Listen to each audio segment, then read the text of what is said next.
নাম সুমন দেব। আমি অখিল ভারতীয় বিদ্যার্থী পরিষদ কয়নগর শাখার সম্পাদক। বিগত কিছুদিন ধরে আমাদের ইউনিভার্সিটির চরম ভুলের কারণে আমাদের ছাত্রছাত্রীরা বিভিন্ন সমস্যার সম্মুখীন হচ্ছে। এর মধ্যে তারা বিগত এক্সাম দেওয়ার পরও তাদেরকে সেমিস্টারে ব্যাক লাগানো হচ্ছে। নিয়মিত তারা নিয়মিত কলেজে আসার পরও তাদেরকে অ্যাবসেন্ট দেওয়া হচ্ছে। তারা অ্যাসাইনমেন্ট জমা দেওয়ার পরও তাদেরকে মার্ক দেওয়া হচ্ছে না, মার্কশিটে অ্যাবসেন্ট। আমাদের ত্রিপুরা বিশ্ববিদ্যালয়ের ওয়েবসাইটে মানে ভুল সময়ে ফলাফল দেওয়ার ফলে আমাদের ছাত্রছাত্রী ভাই বোনরা বিভিন্ন সমস্যার সম্মুখীন হচ্ছে।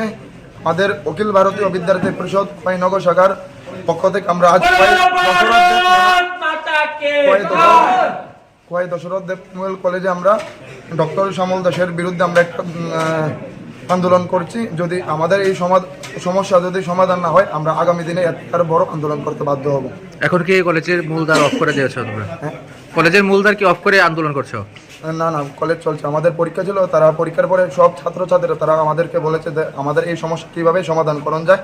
আমরা বলেছি বিদ্যার্থী পরিষদ তোমাদের সাথে আছে, তোমাদের পাশে থাকবে।